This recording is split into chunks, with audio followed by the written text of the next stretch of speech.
ये मुर्गी जा रही थी तभी मुर्गा बोलता है, कोई हमें भी पटा लो। ऐसा सुनते ही सारा मुर्गा दौड़ के मुर्गी के पास चला जाता है। मुर्गी सभी मुर्गे को आर्मी में ज्वाइन होने के लिए लेटर देता है, तो सारे मुर्गे चला जाता है। मुर्गों का मालिक सबको ढूंढता है, किधर है बे? तो उसे एक खत मिलता जिसमें लिखा था, हमने दूसरी नौकरी ले लिया। साले को छोड़ूंगा नहीं। मालिक सबको समझाता है लेकिन नहीं मानता है, तो ये सारा अंडा फेंक देता जिससे चूजे बाहर आ जाता है। Oh shit! धीरे धीरे सारे अंडों से भी चूजे बाहर आ जाता। बाप रे! भगवान, मैं मरी जाऊंगा भगवान। तभी कुछ लोमड़ी के बच्चे चूजे को पकड़ने आ जाता है, तो ये मुर्गा उसे, हट बे! साले कुत्ते! ए मां के जीभ बहन को! कौन है बे तू? हट बे! हो गया से। लोमड़ी घर ही उठा के भाग रहा था कि तभी आर्मी वाले मुर्गे आ जाते हैं। फिर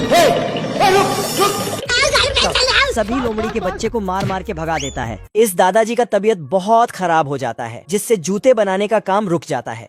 तभी कुछ बौने इधर उधर से निकलता है गजोधर, बिरजू, और चुपके से अंदर आके जूते बनाने लगता है। गजब! दब दब दब दब दब दब। रुक जा। ये बौने जूते को मशीन में डालकर उसमें छेद कर देता है। अच्छा, ये बिना रुके जूते पे किल ठोकता है। आज कमाएगा तो कल बैठकर खाएगा। ये बौना किल ठोकने के जगह दूसरे बौने को ही ठोक देता है। ये क्या तमाशा लगा रखा है तूने? थोड़ा बातचीत करके किल को दूसरा जगह लगा के उसे ठोकने जाता है, लेकिन फिर दूसरे बौने ने थोड़ा दिमाग लगा के बोला, ले मेरे पैर में ही मार। ठीक है। तब जाके किल को ठोक पाया। ये आता है और जूते को थोड़ा ऊपर की ओर खड़ा करता है, फिर उसका नाम बदल देता है। साला ये बौना तो बीन बजाते हुए जूते का फीता बांधता है।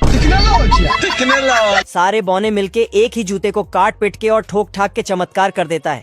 दादाजी सबको काम करते हुए देखता है, तो ये चुपके से बेड से उतरता है और खेलने भाग जाता है। लेकिन बौने इसको उड़ जा। इस बोरे से हाथ निकलता है और अपने ऊपर COD लिख देता है। फिर पुलिस उस बोरे को घूरता है, लेकिन अचानक बोरा अलमारी में बदल जाता है। फिर चिंटू और चोर को उठा के बाहर फेंक देता है। चिंटू भागने लगता तो चोर भी उसके पीछे भागने लगता है। तभी चिंटू वापस पुलिस स्टेशन की ओर भागता है। तभी दरवाजा देखता, उसमें एक कागज चिपका है। ये तस्वीरें दिखाकर क्या साबित करना चाहता है तू? साला कागज उठा के चिंटू को दे देता है, तो चिंटू बाहर चला जाता है और कागज को चूल्हे में भर देता है। जिसके बाद चोर फिर चिंटू अपना मूर्ति बेचने का काम करने लगता है। तभी पुलिस आता है और मूर्ति को असली चोर समझ के चिंटू को पैसा दे के ले जाता है। फिर चिंटू बोलता है, बहुत पैसा है मेरे पास।